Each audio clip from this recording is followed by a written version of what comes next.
Welcome to This Week in X-Men. I am David J, Story Nexus, and this is Kyle. Say what's up. Back again to talk about what's going on in this week with the X-Men. Here we go. All right. So, first of all, the colors on this book are pretty damn vibrant. What do you think? It looks great. I The like art's the really good. Looks like the artist is Javier Garron or Garron. I don't know. Garron. Some of that. But it looks good. It is. So it's a good looking book. You got a little John Romita Sr. Yeah, it took them 2 months to put it in a book. Yeah, I know, these assholes. But you know what? That might show how far they're behind.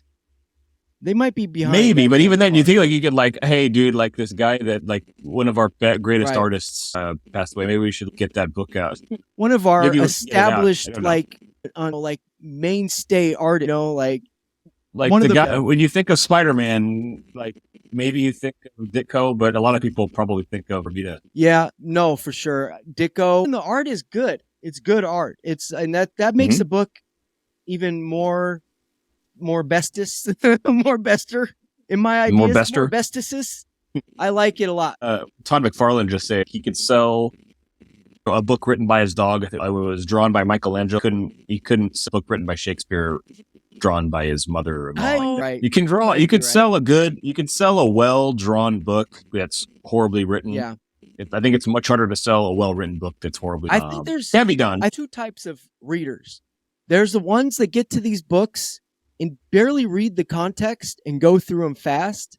They don't really pay attention to exactly what's going on. They let the story be told to them by the pictures. Yeah. And then there's like me. I go through every dialogue and I read it and I really try to visualize mentally what the writer's trying to bring us on, what the journey is.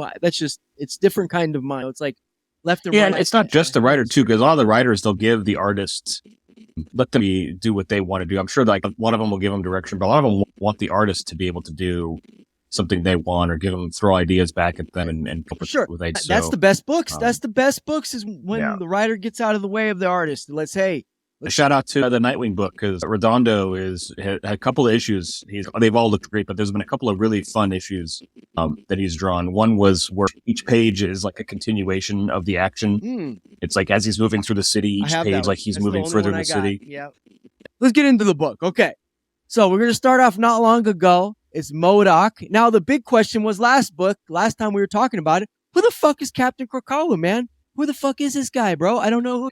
Captain Krakoa was Cyclops. Right, he was. Remember that. It was the book, in the X-Men. But obviously, right now, it's not, because Cyclops is now held hostage and being tortured by Orcus. So it's obviously not him, and everybody seems to know it's not him. As far as the mutants are concerned, they all know it's not him, except for the Blob apparently. Right. Or maybe he just he's just stupid or something. I don't know. Anyway, so boom, he crashes through like the what's that guy's name? The Winter Soldier. He's locked up. He breaks through the webs because he wants to be a part of going against the X. I'll take that as a yes, says freaking MODOK. And we keep going down. So do we know who this person is though? We don't know yet. Okay, maybe I'm wrong then, but my thought was, as we read this super long dialogue that I didn't really get through, it was this guy right here. There he is. Is that not him? Don't think it's Captain Krakoa. Is it not Captain Krakoa that comes out of that? No, because he's already been active. Whoever is Captain Krakoa right now, but it says has been active already. So maybe I'm wrong. Okay, this is something else. Long ago. This is not long ago. And then you go through this. So maybe you'll be right. Maybe whoever this person is, maybe they are Captain Krakoa. That's how maybe you're right. It's very possible. He cracks through, is the Captain and Krakoa. That's Captain Krakoa, the guy that broke through the thing. They transformed him. He's their guy now. Yeah. They're going to get him to do what they want him to do. Whoever it is, we don't know. And if it is or isn't, well, I'm sure we'll find 100% later on. So you fast forward here. There he is. There's that white boy I was looking for that you kept telling me was not black. Good old Ben Urich. Yep, that's the white boy. There he is. And I wasn't aware that he was the owner of the Daily Bugle at this point. The owner. So I didn't know that. What another nice little thing. And I love this kind of dialogue. I love this kind of art. I love look at the picture of the freaking New York and his glasses. Like that's good art, buddy. Although he's looking the opposite way, but the reflecting off his wait a minute. I think it's showing you the panel above is showing you the city. Okay. And then he's They're looking not out. connected. Yeah. Looking out. They're not Okay, connected. Got it. Yeah, got it. He knows that it's, I don't think he knows for sure, but he's definitely heavily suspects that it's not the mutants that are, Right. it's not Cyclops that's Captain Krakoa because he's worked with them. Right. He knows they're good guys. Cyclops- They're not pieces of shit. Cyclops gave him the information on the resurrection, and that's how the story broke. So he trusts Cyclops at this point, I would assume. Yeah. So he knows, I think, pretty well that it's not him. Yeah. And it says that too. He said, "This is my." Yeah. What he says, what is true? What is true is that the X-Men had their own symbol of a nation. It was Cyclops under the name Captain Krakoa. And I find it hard to believe that the same man. Yeah. Because he clearly knows, like, obviously now that Krakoa's gone, like, what is going on with this guy, Captain Krakoa guy? There's something weird, something fishy. Yeah, this isn't the way Cyclops, this isn't his character arc, something's wrong. So this is Orcus, right? This is Orcus over here. And they're landing on places and just taking these mutants and piling them up. Here it is, Kansas. It's in Kansas City. They're rounding up people that didn't go through the gates. Got it. For whatever reason. Maybe they were too far before for them to walk to a gate to get to. Yeah, I'm not sure. Filtration Center. Kansas City, Missouri. Now. Right now. Not later. It's happening right now. Get out there. Kansas. Tell me what's going on. So we got him over here, and then we get the character that's just had enough, right? Never seen that before, but here we go. You can see this from a movie where it's, they're rounding up the bad or the people, the prisoners, and it's in the rain. And then there's a cloaked individual, and I wonder what's going to happen. What's going to happen, man? Are they just going to go along with it? Nope. Although I will say it does seem a little excessive. It feels a little excessive. Well, at first, I thought as Shadowcat. That's what I thought it was. At first, I thought, is that Shadowcat? What the fuck? She just went gangsta and just killing everybody. Now, what the hell? She has no give a shit. And then I'm like, okay, it's that bitch. Oh shit.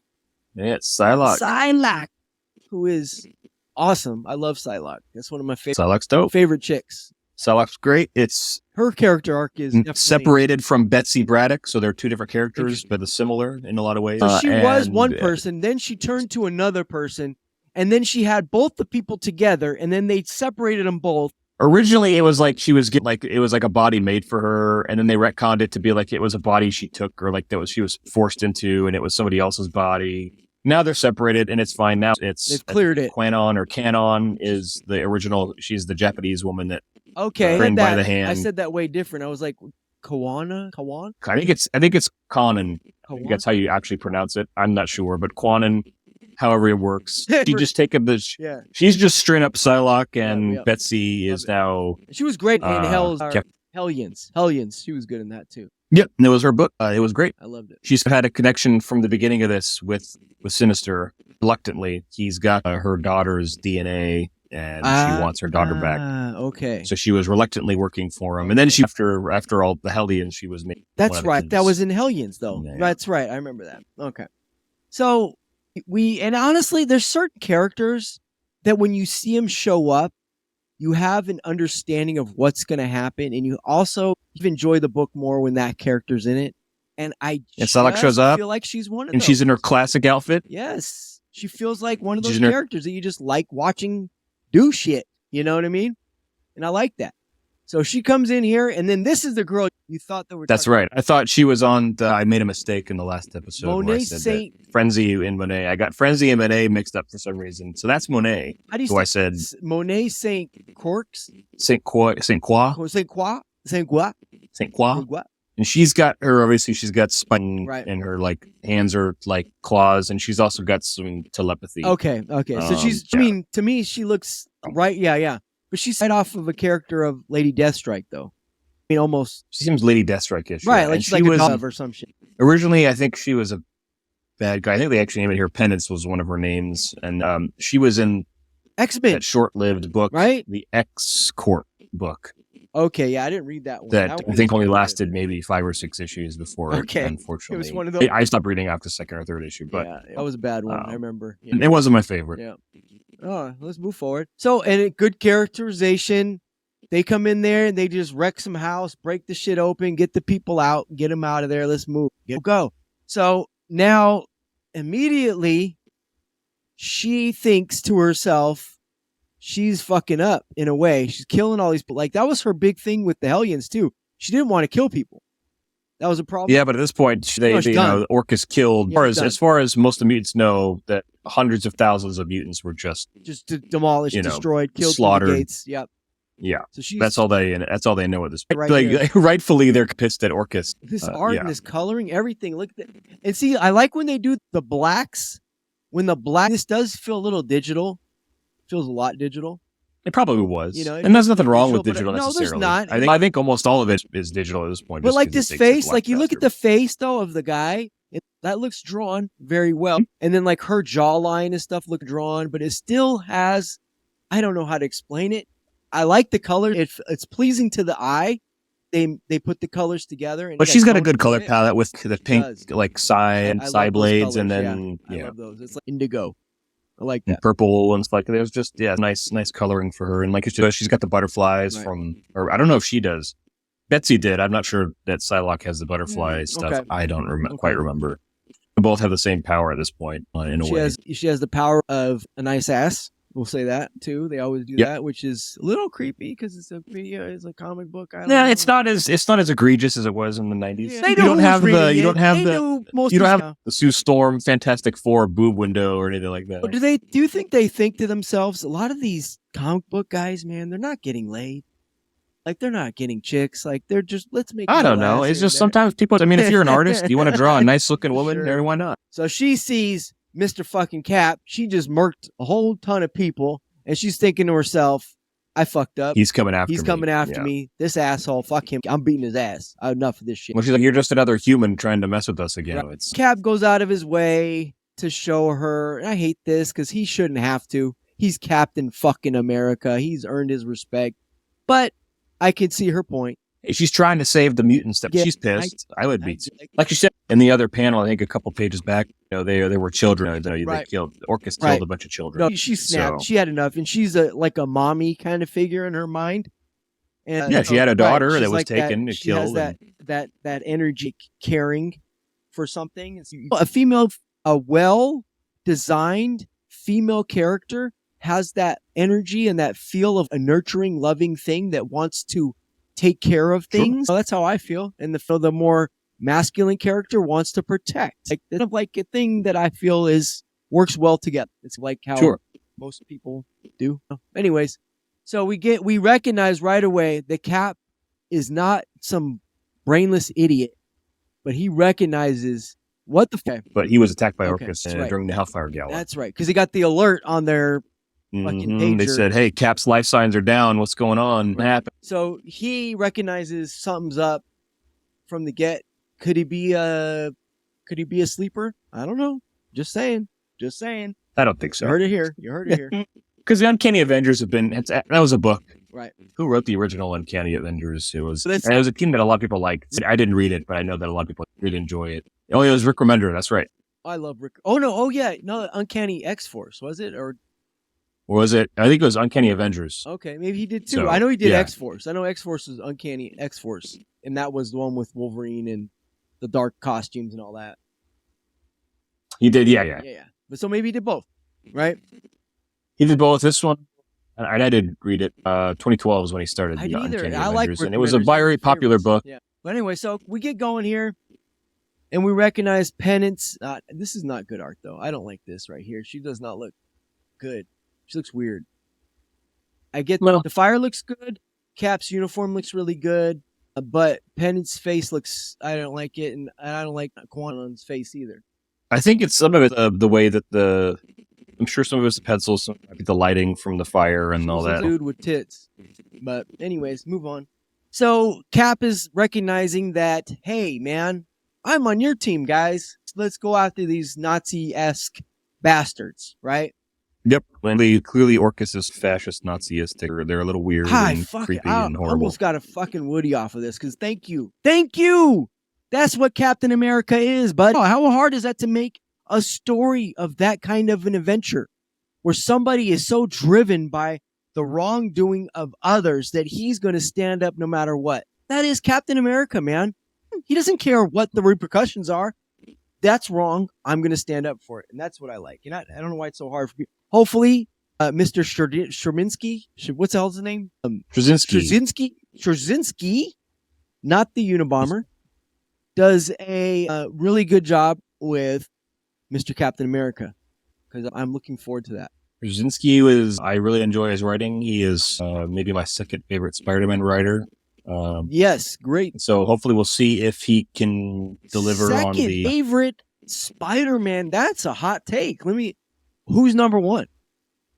DeMatteis. DeMatteis does some damn good work. Now, I've heard some people give him the I don't know. I don't think he should be poo-pooed. I love his stories. He did 2 good books last year. He did there was a Ben Reilly 5-issue mini he did that was really good, and then he did The Lost Hunt, which was phenomenal. Both those books are phenomenal. What happened, man?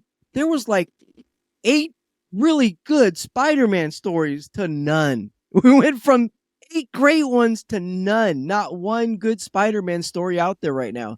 What happened? Marvel, get your shit together. But anyway. Just keep giving DeMatteis some ones. Yes. I think they're doing that. They're letting them do them in the past because they know that there's a group of people that want to read good Spider-Man writing from the past. Good writing. Yeah. There's a group of people who want like a married Spider-Man and Mary Jane and all that. He is very much all about Spider-Man and Mary Jane. Is that not the majority? Is it not the majority? I don't know. People keep buying this book. Because it's like, it's me. I'm on it, man. You're going to fire me. I get it. I'm on it. I'm reading them all because I'm already connected, man. I already got them all. I can't stop now. It's like you're on the crack rock and you just can't stop. I'm on it. I know it's not good for me. I know I'm not going to enjoy the high at this point, but I got to get it anyway. So that's what Spider-Man is right now. It's just a moment. Crack rock. So anyways, we get Kawana. How do you get? I got to find out how to say that right because I know that I'm offending somebody somewhere, and I apologize. I want to change my vote. What are they talking about? They're talking about joining the team. Now, who is this team? This team is so far. It is Captain America. It is Psylocke. It is Quicksilver, Penance, and good old what the hell is his name? Oh Jesus. Deadpool. Right? So you got your comedic humor, you got your leader, you got your hot chick with over OP powers, you got your speedster, you got your OP, not sure of X character that's like confusing. Nobody knows what she can do, what she can't do. How strong is she? How strong isn't she? And then you got your comedic. You got it all. That's a team right there, buddy. That's how you do it. And it's not even done yet. It's another character. And see, are we doing too much? Oh, is it how many more characters? I know we get the Nightcrawler and Rogue. Rogue's on the team. Okay. Do we get the Nightcrawler Spider-Man character there? Not yet. I don't know. I think he's getting his own book, The Wall Crawler, as they call him, I think. Right. That one's interesting. We'll say that much. So, boom. This is good art, too. I like this art right here with the stars and stuff. And that's just, that feels good looking at it. Like, ooh. Stark Sentinels. Yeah, they almost look like Garbage Pail Kids. In a way. Their proportions are definitely off, but no, I'm not telling nobody. Hey, it's all good. So, yeah, and they're like, hey, we need to deal with them. They get it. They know what's up. They're jumping on the helicopter that just happened to get. Now, who is sponsoring this team? Do we know who's sponsoring them yet? Or I think Tony Stark is sponsoring. I don't know if he is fully. That's the idea, I think. It's Cap and Tony are working behind the scenes with the mutants at this point. So we got 2 OP women characters. Rogue, who's got Wonder Man's powers. She's had Wonder Man's powers for a while now. So that's why she's got her. Does she? That's why she's got her 90s, sort of her 90s powers. So in the 90s, she was Carol Danvers. She took Ms. Marvel's powers. Yeah, Carol Danvers. That's right. Now she's got Wonder Man's powers. Oh, man. Look, let's take 1 second, though, and look at this scenery here. That's pretty damn cool. Beautiful. Now, the difference between a Jeff Darrow and a, what's this guy's name? Oh, shut up. Anyways, and this good Oh, artist. Javier Garron. Javier Garron is this right here. Darrow is drawing this. You know what I mean? That is the difference. Darrow's not on a timeline that's probably insane also, so who knows? But that's the difference. And this is great. Like, I love this right here. This is really intricate drawn, and then you get to the background here, and it's a little less like clumpy buildings that are smushed together and almost what do you call it? Copy paste. Yeah, I'm sure. That's okay. It's okay. Like, you got deadlines to hit, man. No, You got to get the book out. I get it. I'm not hating a little bit, but not hating that much. Whatever. Book comes out on time. That's the most important thing. And the colorist is good. I'll say that makes a difference. Coloring helps. Coloring definitely helps. Digital coloring, that's why you can see it's like, that's what everyone does. And so some of those guys are really, really good at it. Hey, it is an art form, because I'll tell you what, there's a big difference. You get something like this right here, which you get the full character's color all popping out, but not like obnoxious, right? It's not obnoxious. You still see the clouds that are like multicolored, touching different things, and then you get the stars, and everything flows together, and you see everything. Sometimes that gets very clunky, and it's all like one picture with a character there, and you can't discern the difference between one and the other. Some of this I almost feel like it's made to be read online. Could that be a thing? I don't know. Sure, why not? I don't know. Okay. You can zoom in and stuff. Sometimes they get bigger pictures. Yeah. I'd love to see. There's some books that look so good, and you wish they would do like an oversized. Oh, I know. I agree. Now, this is where I say I don't like this outfit here. I'm not a fan of it. The Blob is an asshole. Let's be like honest. He's an asshole. He's not a friendly, sweet dumbass like they're making him now. Like, I remember the Blob when he first came out. Well, he's been for the last, since Hawks and Pox, he's been the bartender of Krakoa. He's been hanging out in the bar, serving beers, man. He is the lovable dumbass now. He is the lovable idiot. Got it. Okay. So they're looking at him. Oh, it's my best friend, Cyclops. And he has him doing, oh, poor Krakoa's crying. Quit being a bitch, Krakoa. Quit being a bitch. Grow up. No, I'm just playing. Krakoa's crying, though. I think that's funny.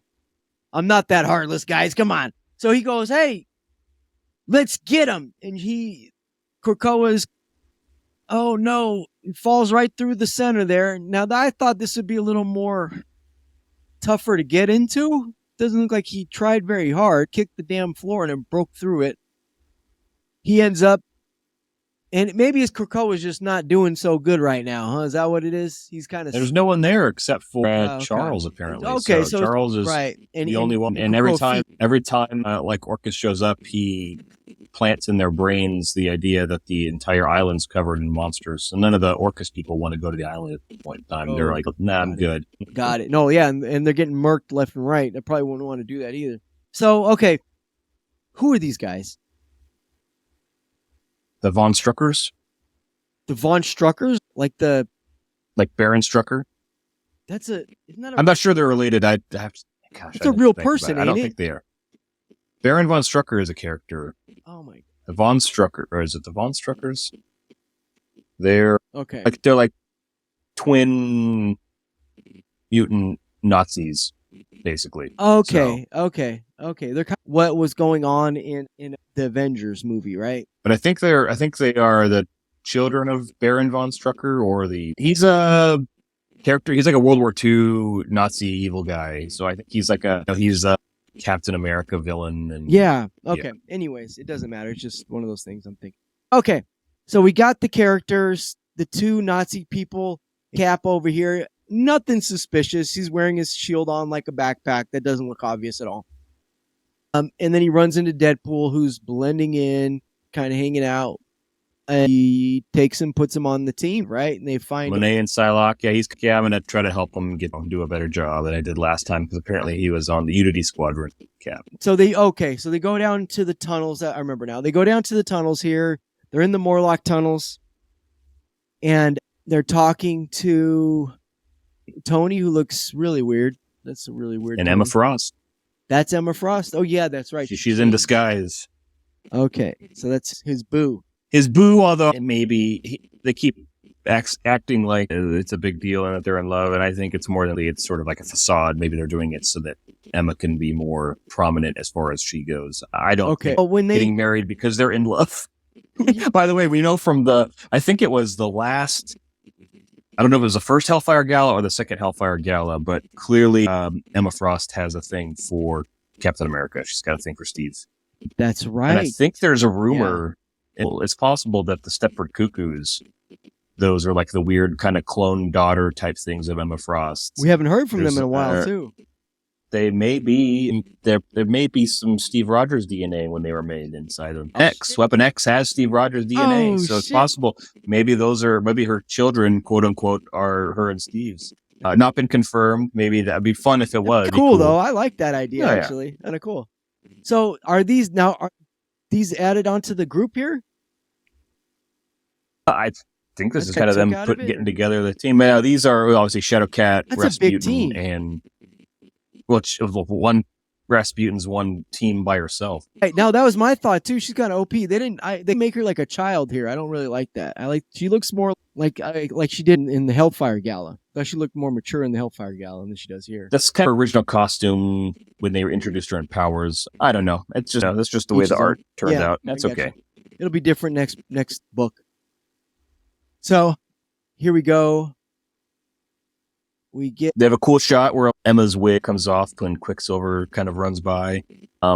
Explain it, man. Go ahead. You take the lead. Well, I don't know. That's what's shown in the panel is like he runs and her hair gets, he runs past her and her wig comes off a bit. So I didn't catch that. I'm glad you say that because I really didn't catch that. I noticed it. I thought, he went by fast. I didn't catch that it was the wig and like here's her actual hair right here. Get it? Yeah. Got it. Now, on the next page, it says Quicksilver was the fastest man alive. And I don't know if that implies that North Star is dead or if this is a retcon where Quicksilver is faster than North Star, because I think it was established a while ago that North Star is much faster than Quicksilver. Okay. Got some controversy. I don't know. I like that. I don't know if it's true or not. Maybe North Star's dead. Maybe Orcus got him. One of the best parts is right here. Watch your hands. Come on, man. I don't blame him. You got to put your hand. Come on. He's just trying to hold her tight, right? Fuck yeah. I mean, he's kind of a bitch. I think that's kind of just she's a jerk. It's fine. So is that his girl? Is that like their girlfriends or something or what? No, he's just running with them. He's moving them to where he needs to get. He's moving the team. Right? That's the Spike Penance, yeah. Mm-hmm. And there's our girl Quan, who looks kind of like an alien there. I don't like the nose shot, but other than that, his hair looks great. But yeah, okay. So he's just being stupid. I get it. Where are we headed? Like the old man, right? What are we doing here? So we find out that the new Mutant Liberation Front is... Right, the sort of new Brotherhood of Mutants deal they've got going on. This isn't the guy that was in Hellions, is it? Hellions, yeah, it's Wild Child. He was awful there. He looks like an old ass man. He was like a little kid in the Hellions book. He was like a nice little sweet kid kind of mentality, right? No, you didn't catch that? That's kind of the vibe I got. Like he was he's always. Are you thinking of? Are you thinking of Wild Child, right? Robot guy, the guy that was like the nanny. What's his name? I can't remember his name right now. No, not the robot guy. I know you're talking about though. Yeah, no, Wild Child though. But I remember Wild Child like he was like wasn't he reborn or whatever? And then was it Wild Child that was reborn? Maybe that's what it was because he looked old as hell there, and he wasn't in that Hellions book. He was young. He was like a kid. He looked way different. Maybe I'm thinking of somebody else. But anyway, so they're fighting their battle. So we get Penance going against Captain Krakoa, but he OP'd her. Wasn't expecting that. Well, I'm assuming that somehow Orcus got the armor from Cyclops somehow, some way, and I think this Captain Krakoa armor was made by Forge, so it obviously powers up whoever's got it. Got it. Or, like you said, maybe it's the guy from the beginning of the book, and this guy's super strong. So I don't know. That was my thought. Yeah, he's like like Jerry Duggan is one of the. He's written a lot of Deadpool over the years. Like he had one of the Deadpool story arcs way back in the day, or not that long ago, before the Krakoan era. Though he wrote Deadpool. So it's no surprise that he's on the team. He's got a decent voice for him. So, and I like it. It's not overdone yet. I mean, it could get annoying, but so far it seems you need him in small doses, not too big of doses. So, and that's it, 100%. If they do him right, he's always like annoying, but not over. You either have to put him in like a super straight guy like Cable, or you have to have him on a team and he's quieter. Right.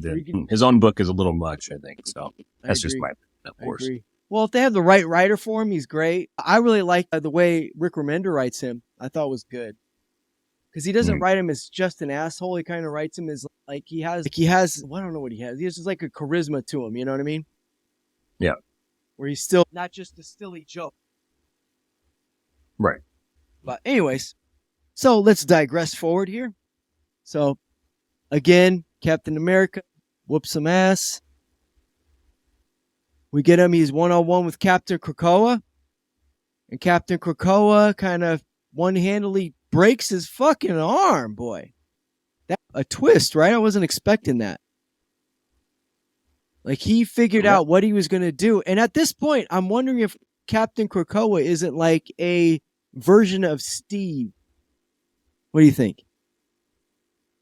I have no idea. Right? I think that'd be nice. It'll be fun to get a good reveal. So I don't know who it is at this point. So did you read this? Yeah, I did. Yeah. Okay, bring us through it. Thank you. It's just like a fake op-ed written by Dr. Stasis, or I should say it's a real op-ed, but he paid op-ed to run across major newspapers where he's basically mutants are evil.